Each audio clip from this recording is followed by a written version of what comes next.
All right, hi everyone, and welcome to the AOS Student Affairs Committee webinar series. And today we're going to be talking about navigating the permit process. Just a quick note that today's program is being recorded and we're planning to post it on the AOS collections page on their website. So just keep that in mind. And I also, before we get started, want to just quickly pitch that the Student Affairs Committee webinar series team is looking for new members. A couple of us are getting close to graduation, and we're looking for new people to join our group to help keep this great resource for AOS students going. So please, we're going to put a link in the chat, and please get in touch with us if you're interested.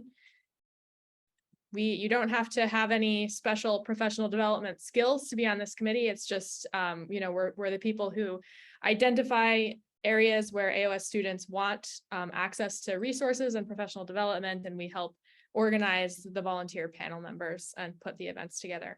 And we think it's a really great resource. So we're excited to see it keep going. Yeah, and so you can see that in the chat. Okay, so today we're gonna, first, I'll have our panelists introduce themselves, and then there'll be a short presentation, and then we'll open it up to questions about navigating permits. And we're going to start out with some of the pre-submitted questions, but please feel free to ask. Those of you who are participating live, feel free to ask questions as well. And so with that, I guess I'll turn it over to our panelists. Do you want to, for the sake of not letting there be an awkward silence, I'll say, do you want to start by introducing yourself, Carla?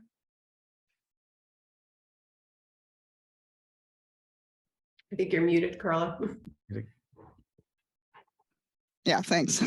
I'm Carla Cicero. I'm co-chair of the AOS Collections Committee and one of the ornithology curators at the Museum of Vertebrate Zoology at UC Berkeley. I'm John Bates. I'm the other co-chair of the Collections Committee, and I'm a curator of birds at the Field Museum, and I'm also the past president of the Natural Science Collections Alliance. Breda, you want to go next? Sure. I'm Breda Zimkus. I'm the director of collections operations at Harvard's Museum of Comparative Zoology. I'm also a co-chair of the Legs and Regs Committee of Spinach, the Society for the Preservation of Natural History Collections. Laura? I'm Laura Bies. I'm the executive director for the Ornithological Council. So the OC is a consortium of scientific societies in the Western Hemisphere serving ornithologists, and we have lots of permitting info on our website, which is birdnet.org.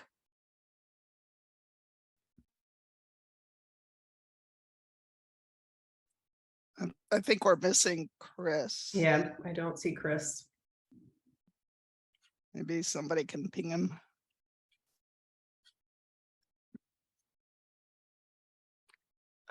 With that, I think I can share the presentation and we can get going. Chris did help put that together. I do have a picture of him so we can see that. Just to start, I found this image, and this is often what people feel like when they start thinking about doing work. Collecting for birds, importing for birds is probably one of the most complex. I would say marine mammals is up there too, but unfortunately there is just a lot to navigate, and hopefully we can make this picture a little bit more simplified by the end of this hour. So I do want to thank Chris. He's not here, but he helped put together this presentation. Carla made a lot of additional suggestions. I am going to tell you my big secret. I am a herpetologist by training, so I am not an ornithologist. But for the past, I'd say 10 years, I have been managing the cryogenic collection at the MCZ, and that came with learning a lot about birds and all the regulations. I ended up advising, I still advise all of our researchers when they go out into the field, and I'm somewhat of our de facto registrar at this point. So I've been dealing with this for quite a long time, although I myself am not going out into the field and collecting. So I would say to start, people should identify where they're going to work, what the taxa are, they're going to be working with, and then as far in advance as humanly possible, start to apply for the permits that they need. You may need to apply for a research approval in addition to some sort of collecting permit. Even if you're not collecting, if you're interacting with birds, you may need to get additional permits. So mark recapture, salvage, obviously, and even if you're just temporarily taking specimens or animals, but returning, you may need to get permits. Generally, in my head, I always lump specimens or samples together. They're the same for me, but many people don't realize that if you're taking things like blood samples, feathers, tissue, those are also generally regulated and you need permits. Depending on where you're working, there may be multiple permits that you need. So you may need a federal permit as well as a state or some local permit. So again, as early as possible, start thinking about where you're working, what you're working with, and then start to figure out who you need to talk to get those permits. Oops. So there are both domestic and international considerations for permitting. There, unfortunately, are lots of different agencies that are involved. So depending on what you're working on, you may need a permit from the USDA, another one from the CDC. You almost certainly will interact with the US Fish and Wildlife Service if you're importing things. And then we have the US Customs and Border Protection Agency, which is going to make sure laws at the ports of entry are enforced. Then when you're talking about international considerations, this has become quite complex in the past, I would say, since 2014, when the Nagoya Protocol was ratified, because many countries now are requiring additional agreements to be negotiated. So that's another kind of level of things you need to think about when you talk about permitting.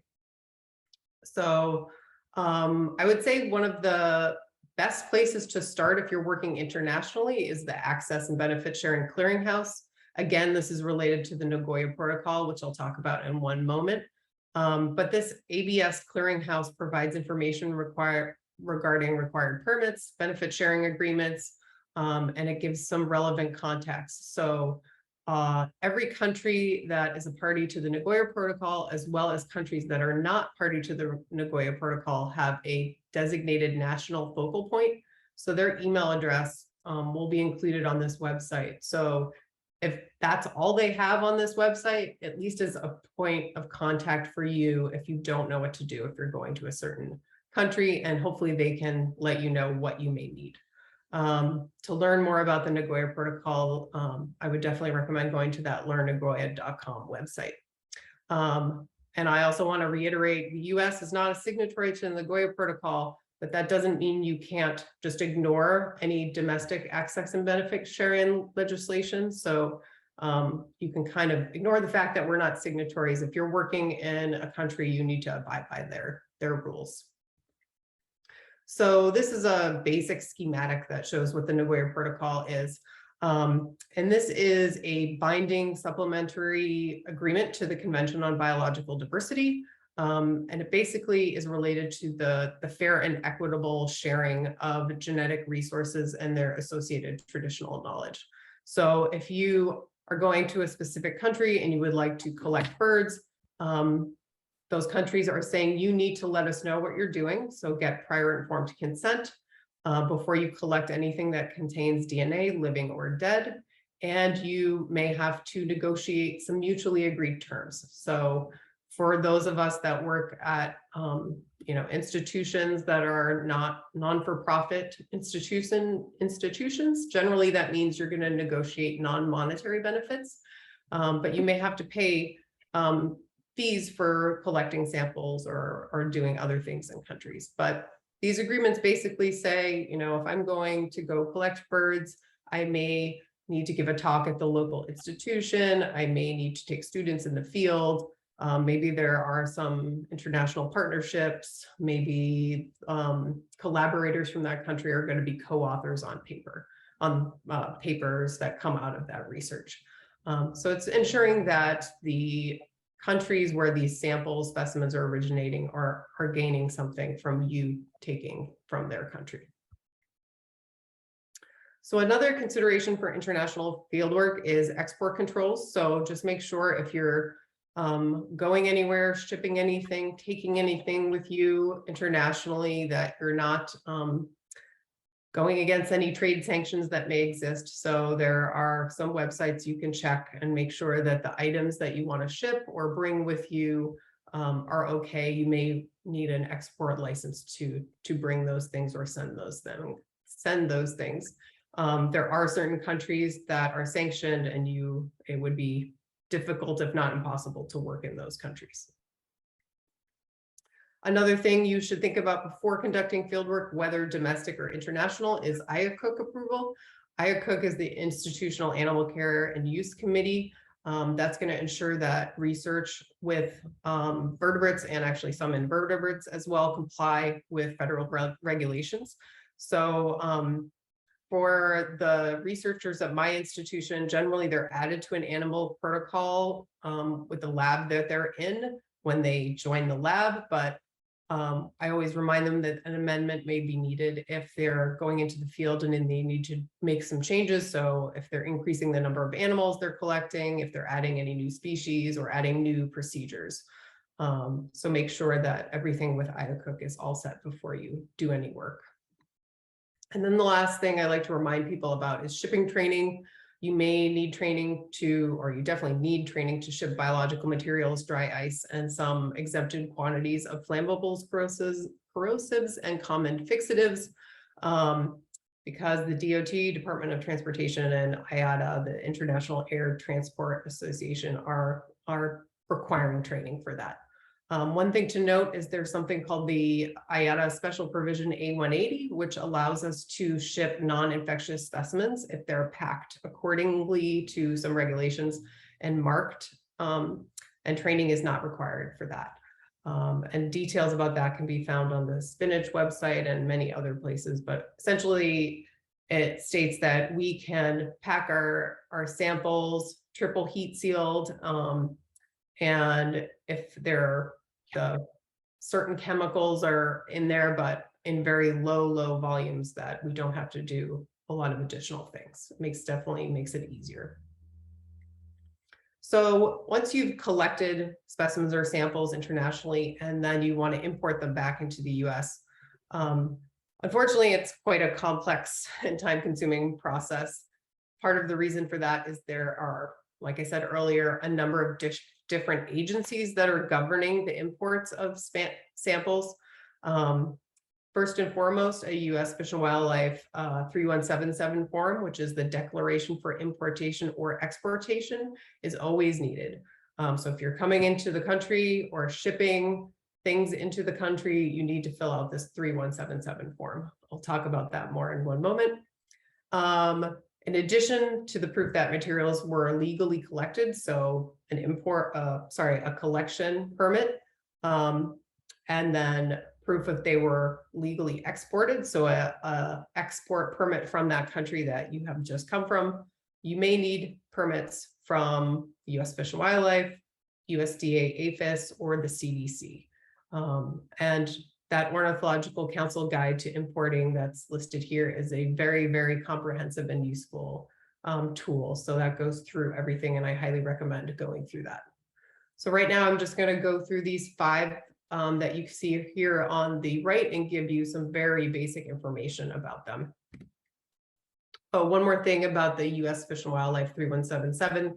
Like I said, everything must be declared when it comes into or actually goes out of the country. So if you are sending samples to a collaborator elsewhere, make sure you do this form.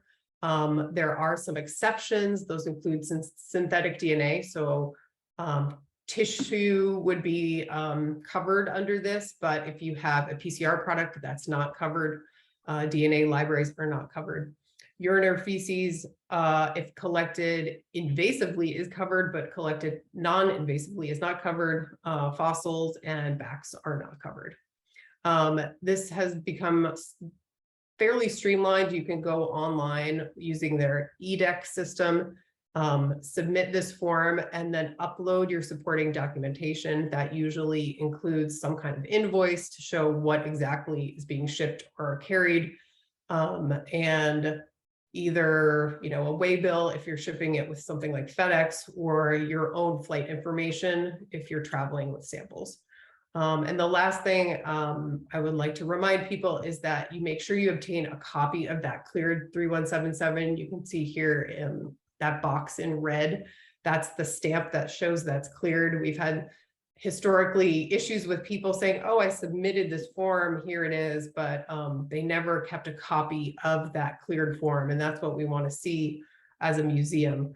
And eventually the Fish and Wildlife doesn't, you know, have copies themselves after so much time. So definitely make sure that you download that and keep it and provide it to anyone that has your specimens or samples.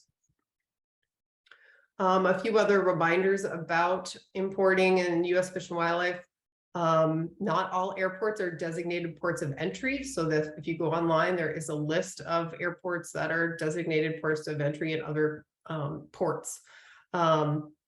And I would suggest, if at all possible, you arrive during business hours, because there might be additional fees if you come in at other times of the night. Give yourself ample time for connections, because if you arrive with specimens or samples as baggage, U.S. Fish and Wildlife will want to clear that before you then go on to your next destination. You can arrive at a non-designated port of entry, but you need a permit for that. So make sure you think about it if you do arrive elsewhere first. What I recommend is that you email the U.S. Fish and Wildlife office, depending on where you're arriving, before you go on your trip. Then while you are in the country, before you head back to the U.S., you would submit your 3177 form with all that supporting documentation and confirm your wildlife inspection before you get on your flight. At least 48 hours notice is required for transporting perishables like blood or tissue. And make sure you travel with any documentation that you might need to hand to U.S. Fish and Wildlife. Have lots of copies of those so you can give them out as needed. So now to go through those various permits that you may need depending on what you are working with. So CITES is something you probably have heard about, the Convention on International Trade in Endangered Species of Wild Fauna and Flora. And this is an international treaty to prevent species from becoming endangered or extinct. So you may need a permit to collect or import endangered or threatened species that are listed by CITES. Species can be covered by CITES and the Endangered Species Act, which I'll talk about in a second. So you may need separate permits for these. One thing people don't realize is that specimens or samples can only be transferred between researchers or scientific institutions with something called a Certificate of Scientific Exchange, or COSA permit, and formal paperwork. So like a loan invoice. So once you're in the United States, you can't just ship it to a colleague at a different institution. We have to make sure that there's a COSA in place. And the CITES is carried out through the U.S. Fish and Wildlife Division of Management Authority. So I mentioned the Endangered Species Act. So lots of species fall under the Endangered Species Act, and you may need permits to do research and take them, exhibit them, use them for educational purposes, as well as export or re-import them. And the ESA is administered through U.S. Fish and Wildlife and NOAA. Obviously, you guys aren't so much involved with NOAA, it's mostly U.S. Fish and Wildlife. Next, we have MBTA. So the Migratory Bird Treaty Act applies to bird species that are native to the US. You may need a permit to take, possess, transport, sell, purchase, barter, import, export, or ban MBTA protected birds. And the US Fish and Wildlife Service is going to maintain these permits through their e-permit system. And next we have the USDA. USDA is going to govern or regulate import of animal products. And an import permit is going to be required for anything that can cause disease in livestock or poultry or vectors carrying pathogens. So depending on where you're coming from, and different permits may be required because of the status of animal diseases in that country. So we think of END and H5N1 when we're talking about the USDA. Material may have to be treated to inactivate pathogens, and institutions may be required to obtain a permit and meet certain biosafety standards. So at the Museum of Comparative Zoology, we have some biosafety level 2 labs. That means we have to have inspections and have permits to operate those labs and either be able to process bird samples or for our cryo collection to be able to maintain them in that space. Next, we have species regulated by the CDC. The CDC regulates importation of infectious biological agents, infectious substances, and vectors of human disease. And as of 2019, the CDC began requiring permits for imports of infectious animal material. And this is a rather changing landscape. But importers are recommended to have a CDC certification statement that includes methods to support that material is non-infectious. And I believe that the CDC will accept the treatment methods approved by the USDA for HPAI and Newcastle's. But I'm going to defer to others who are more up on this because this is fairly new. Anyway, so we can talk about this later. So that's all about working internationally. To shift to working domestically, US federal and state permits may be needed for collecting, banding, and salvage. The agencies involved with this include the USGS, the Geological Survey, as well as Fish and Wildlife. Generally, states also require additional permits for the same types of activities, and states generally wait for the federal permits to be issued before they issue their own permits. So again, starting early is definitely recommended if you have to wait until your federal permit is issued before you can get the state permit. On top of that, you may need additional location-specific permits. So if you're working in a national forest, national park, you may need additional permission. State managed lands like nature preserves and state parks may have paperwork. And lastly, privately owned land trusts and preserves often work kind of like those other entities that I mentioned, in that they might have their own permitting process.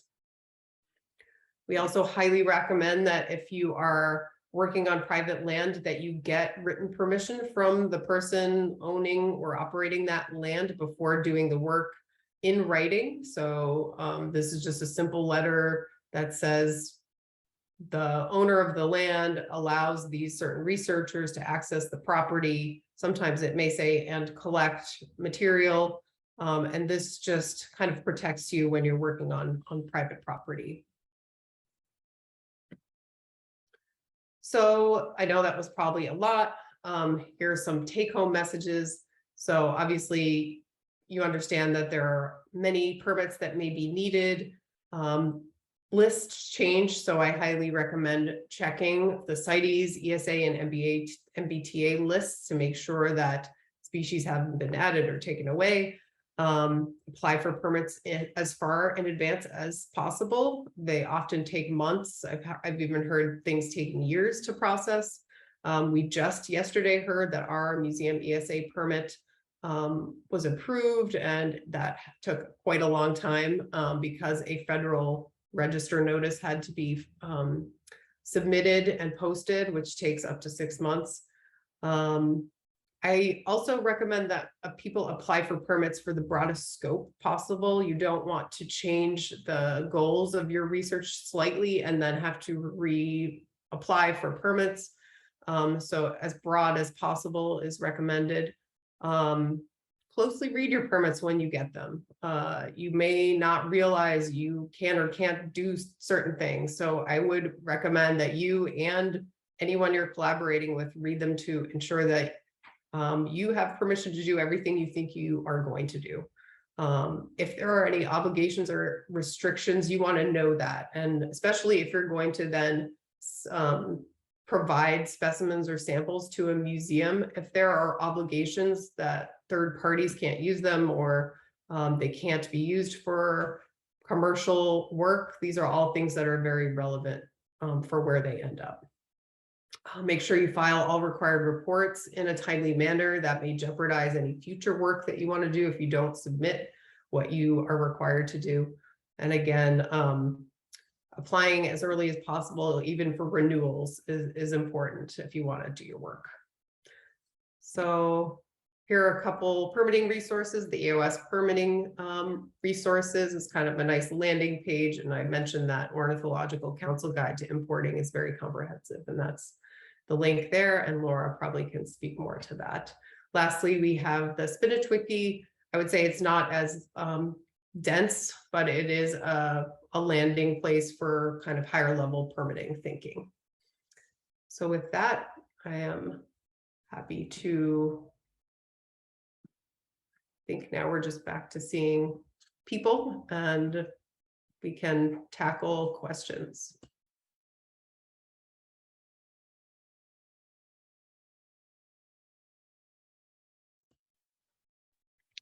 Great. Thank you so much to you and Chris, who helped put that together. That was so much good information. We have our pre-submitted questions, but I want to give, first of all, maybe Chris is here. So do you want to introduce yourself quickly first? Yeah, hi. Terribly sorry. A few minutes late. I was talking to Mark Robbins about birding in India and got sidetracked. But yes, Chris Milensky. I'm the collection manager of birds at the Smithsonian Institution in Washington, D.C. And happy to be here and answer any questions that I can. I do a whole lot of importing and exporting of birds as part of my job. You know, basically on a daily basis, I'm dealing with this kind of stuff. So happy to help. Great. Before we get into the pre-submitted questions, I just want to also give people who are here live a chance to ask a question. So if you would like to, if you have a question now, please go ahead and raise your hand and use your microphone or type something in the chat. And I will just give people a second to do that if they want. And if people don't have questions now, that's fine. And we'll move on to the pre-submitted ones. Yeah, I actually have a question on international permitting. In this case, it would be specifically Indonesia. So I am helping out with a nonprofit, a new nonprofit who wants to basically show students research methods abroad and how they connect. We have the same research issues here. So comparing Indonesia conservation efforts to US. And I was thinking that, you know, in some countries, is it the case that maybe you would have to be a native or a citizen of that country to even have a permit in, let's say, bird banding? And if so, would one of the websites that you listed, would that mention that information? I don't know if they would get that specific in terms of the access and benefit sharing clearinghouse. A lot of countries do require in-country collaboration. So you may have to partner with someone that's working in that country, and they would actually be the one to apply for the permits. But each country, unfortunately, is different. So I wish I could say, you know, this is what everyone does. Maybe at some point, all the different countries will kind of coalesce into having very similar permissions, but at this point, each country is doing something different. Okay. I'll just add, you know, we've had a lot of research done in Indonesia. Indonesia is probably one of the more complicated countries from my experience. One of the things that's always useful is to talk with other researchers. They don't necessarily need to be ornithologists, but other researchers who have worked or are working in those countries. I can certainly give you names of people who have worked in Indonesia. I know that Indonesia does require special paperwork. You don't have to be a citizen, but it does require some kind of paperwork that says you're legally, I don't know, it gives you some status to work in that country. I don't know exactly what they call it.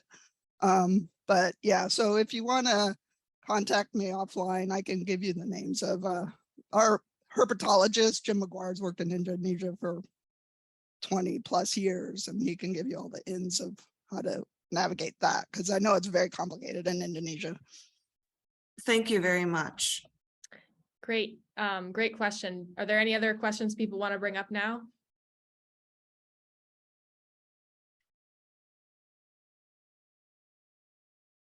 I'll just make a point that there's a lot of information in the chat that was sort of added as supplemental to the, so hopefully we can capture that as well. Yes, yeah, I definitely highly recommend people look at all these links. I think we'll be able to have a transcript of the chat that we could send out, and also it will be here in the recording too, so that's great. Okay, I'm going to go ahead and start bringing up some of the questions that our audience pre-submitted, and just so the panelists know, I'm just looking at the Google Doc we have of these, and I'm not necessarily going to go in order or ask all the questions, because some of them have kind of already been addressed by the great presentation. But so we had one question here that says, what permits are required to observe nests with cameras when you're not touching the birds? I can start on this and others can chime in. It's really going to depend on a lot of the factors that Breda talked about, what bird you're working with, where it is, and kind of exactly what you're doing. There could be cases where something like that, truly observational from a distance, may not require anything. It could require a lot of permits depending on what exactly your research entails. So like most of these questions, you really have to kind of go through the checklist of, okay, what species am I working on? Is it covered by MBTA or ESA? What are the state rules in that state? Am I working in a park or a refuge or state land? So it's complicated for almost any type of research like this. But yeah, there could be cases, like I said, where you don't need one for something observational, but you'll still need to kind of go through the process of working through that and figuring it out for any individual research project. Yeah, and I'll just add that it's very important to make sure that you communicate what you're doing to the Institutional Animal Use and Care Committee, because some institutions may actually require you to get a protocol, even if you're doing strictly observational work. Others may not. So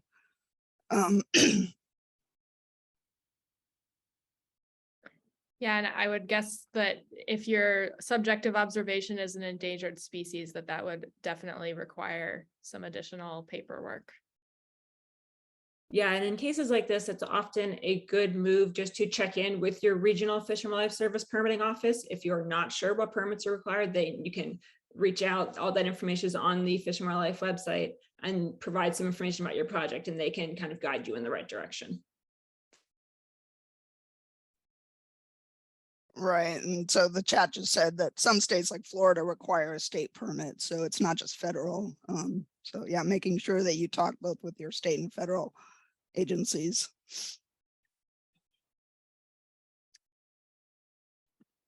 So we have another question that's about, the person says that they are going to work with brown pelicans in Puerto Rico, and they don't say specifically what they're doing, which I would imagine has a big impact on what permits they need. But the question is, do they need a federal permit, and which one?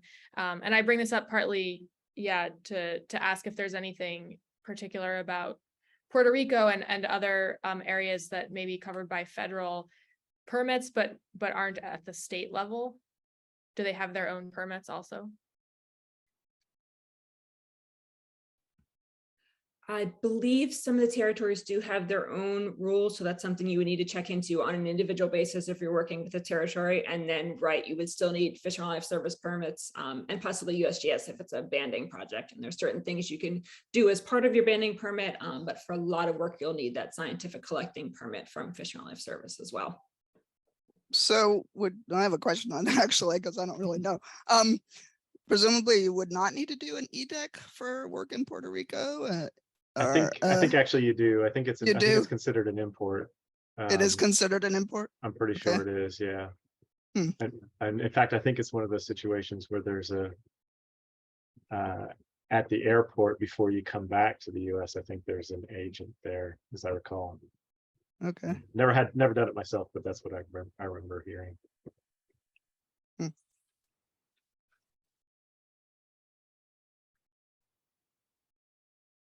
Great, thank you.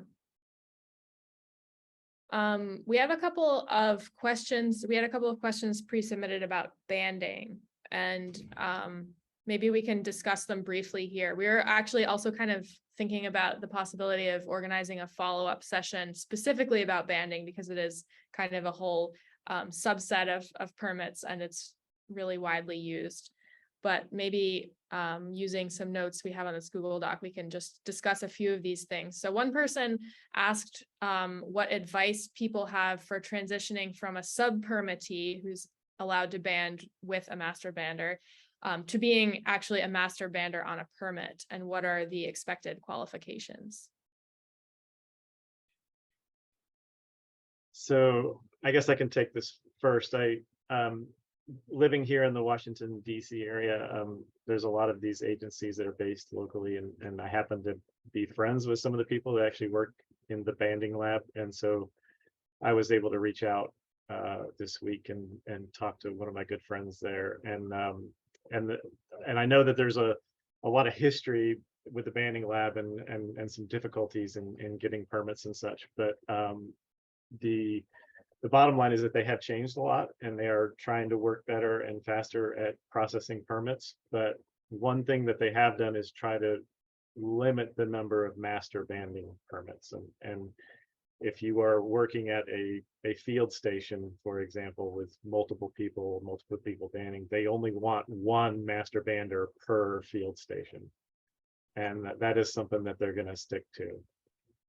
So if you are trying to move up to being a master bander, it is gonna, you're not gonna be able to do that if you're working at a station with a master bander already. But aside from that, we've put it into that document that I think is going to be shared.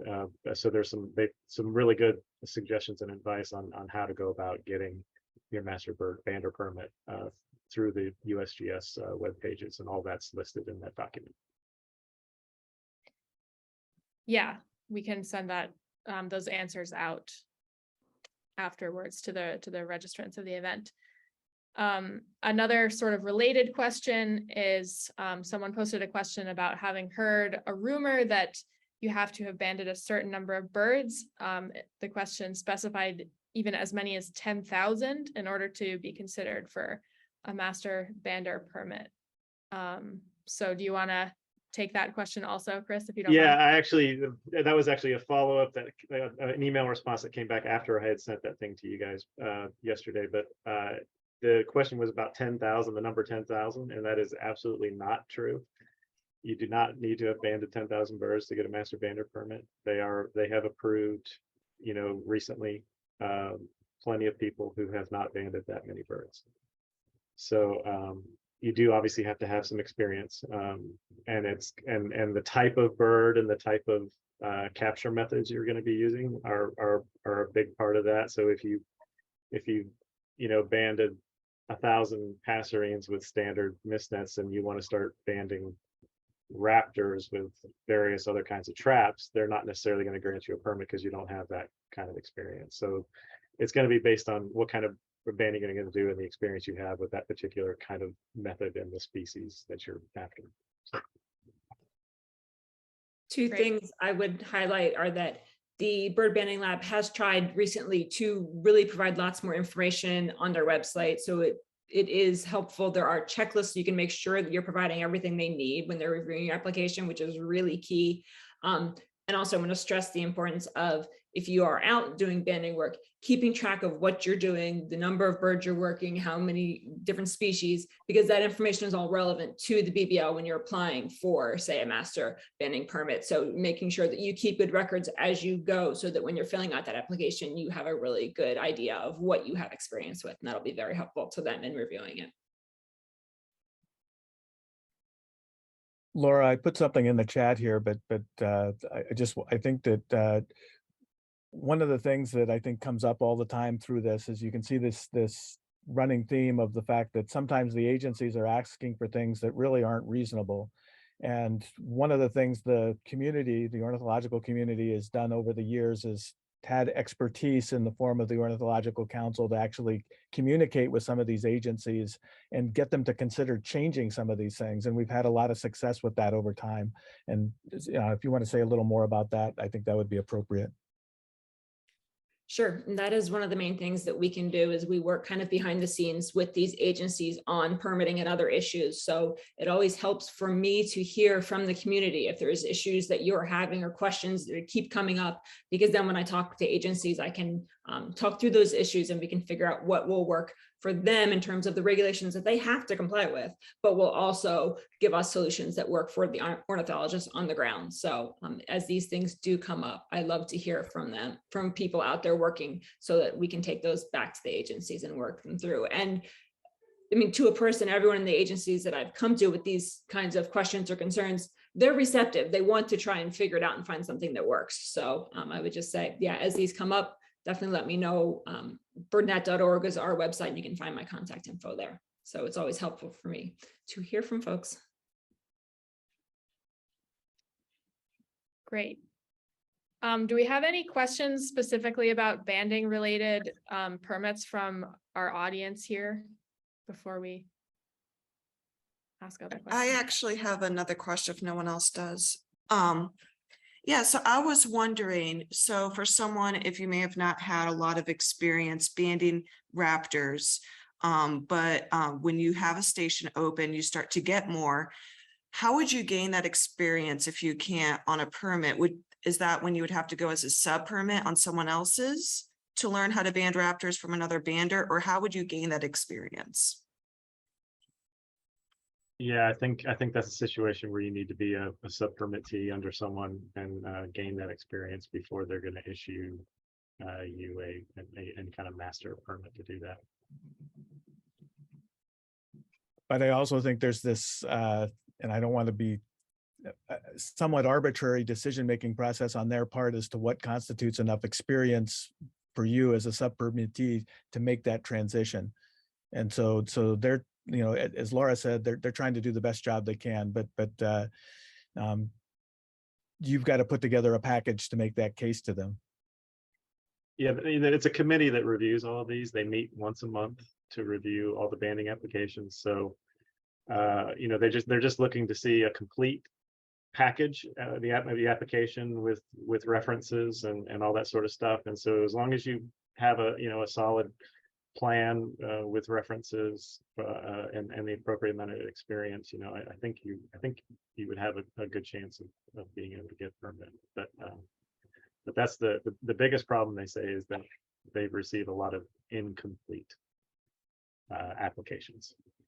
So as long as you make sure your application is complete and thorough, I think you have a good chance.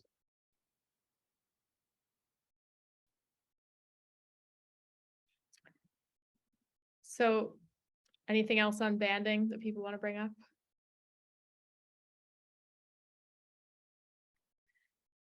All right. Hey, everybody.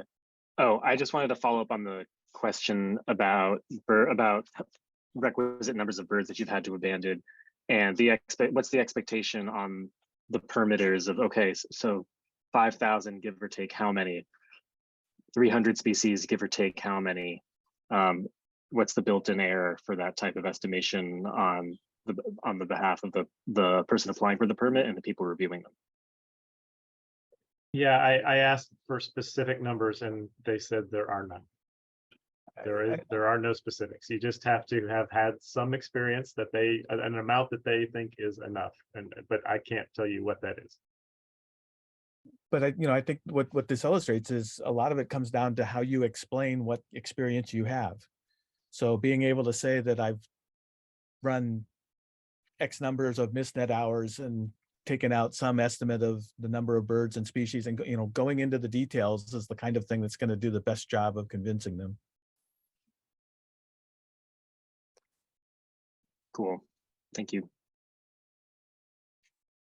So kind of along some of these lines that we've been talking about in terms of expectations from these agencies, we also had a question from someone who indicated, without going into specifics, that they had some difficulties dealing with their their local university IACUC, which is the Animal Welfare Committee, and maybe also a wildlife permitting office, maybe at the state level or something. I'm not quite sure.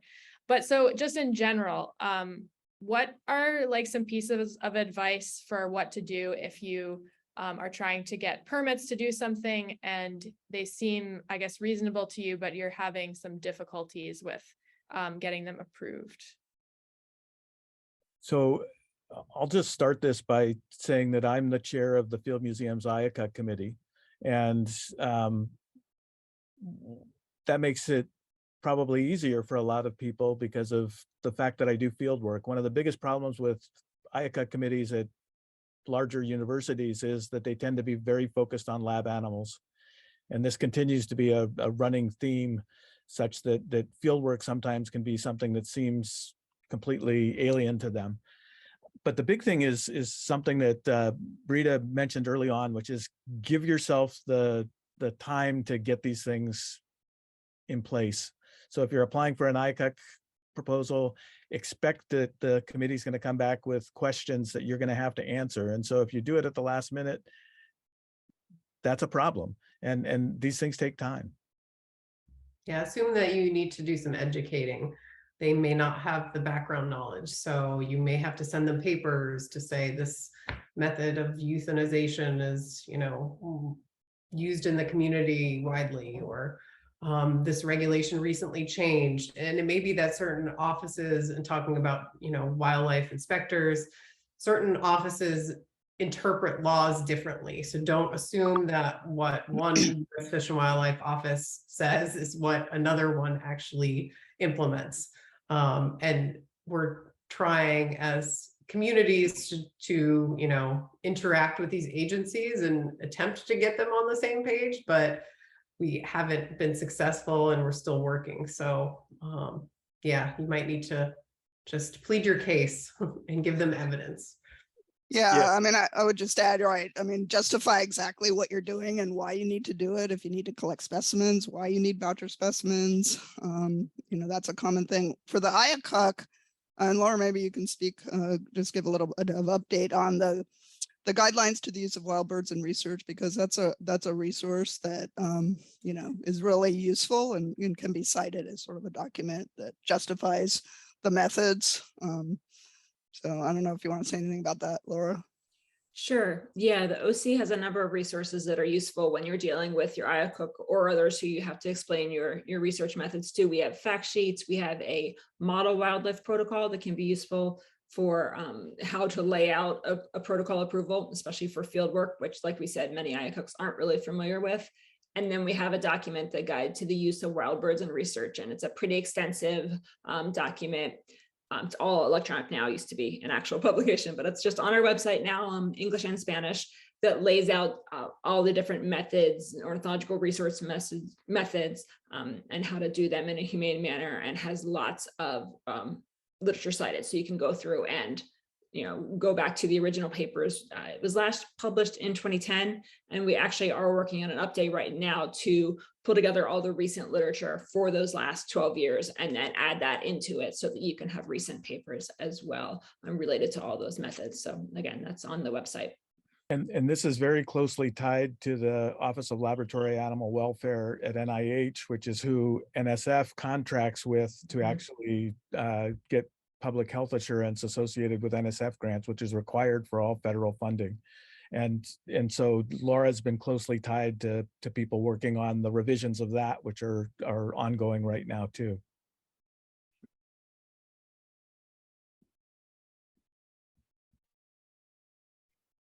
Great, thank you for all that information. And so all the resources you mentioned are on the Ornithological Council website. Great, okay.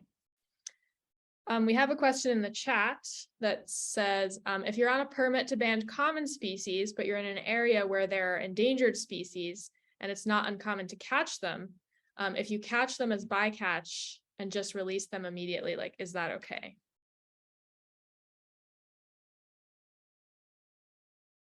I think that probably depends, usually most permits usually say something like if you if you do catch an endangered species, you must notify us within 48 hours or something like that. Sometimes that kind of language is in the permit.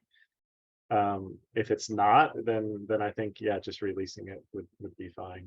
But you definitely need to read all the fine print in the permit to make sure that you're not supposed to be doing something like notifying someone when you do catch something like that.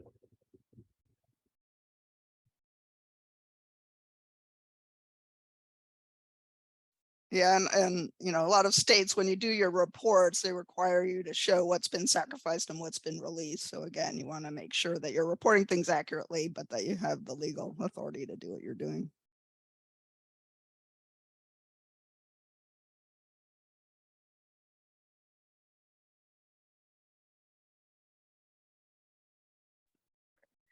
All right, we're coming down to our final couple minutes here. I have one more question I can ask from our pre-submitted questions, but again, if any questions have come up to those of us in the audience, I'll just give you a minute to take that opportunity to ask.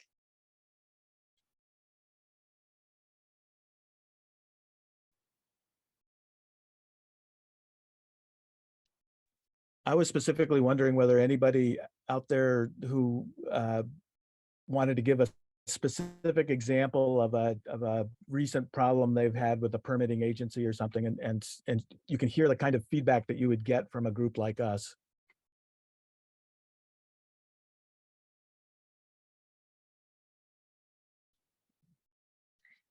I haven't run into a specific problem right now, and I will just say this, part of the reason is because I've had many colleagues tell me not to try to apply.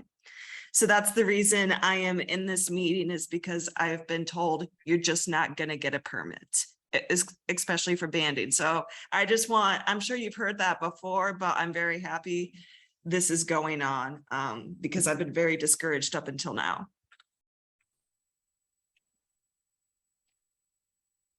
Yeah, I'll just say with respect to that again, one of the benefits I think you should have from being a member of the American Ornithological Society is access to expertise on topics like this to help you move forward, so that if you have questions, you have places to go.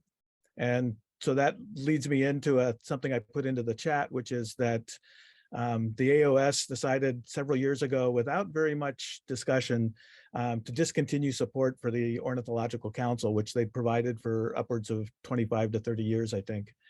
And Carla and I, as part of the AOS Collections Committee, have been trying to argue with leadership associated with seeing that change. And we put together an open letter, which I put the link for in the chat. Please take a look at it, because it explains some of the background. Some of it was a monetary issue, and again, you know, everything costs money, and expertise should cost money. But there's a plan in place to support the Ornithological Council going forward that's been put to AOS that they haven't really responded effectively to. And we think permits are something that are out there, and animal welfare is out there, and something that everybody needs to be cognizant of and deal with, associated with the society. And so it's, for us, it's a benefit you get from being a member of the society.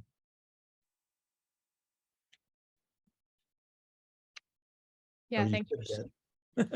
Sorry. Or you should get. Yeah. Thanks for sharing that open letter. And, yeah, and actually, one more thing, sorry, just to be clear. So Laura is currently supported by 9 other ornithological societies. I think that's a really important thing. So if you are a member of the Wilson Society, you can actually access her expertise. If you're a member of the Caribbean Ornithological Society, but not directly as a member of AOS currently because of the nature of the connections. Yeah, just to clarify, the way it works is all of our online resources are obviously on the website, available for anyone and everyone to use.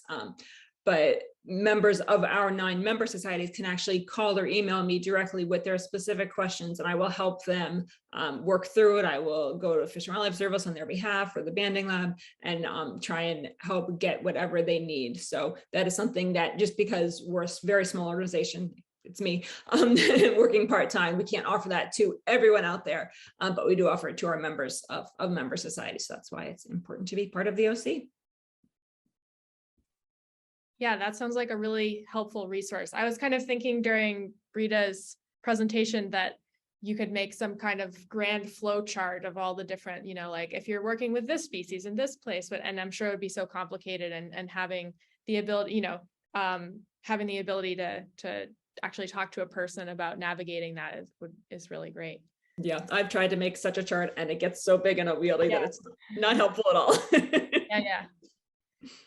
Great. Well, thanks so much, everyone, for sharing your expertise today. I guess since we have 2 minutes, I'll ask our very last pre-submitted question, which is a really quick one. But otherwise, yeah, just want to thank you for sharing all this great information.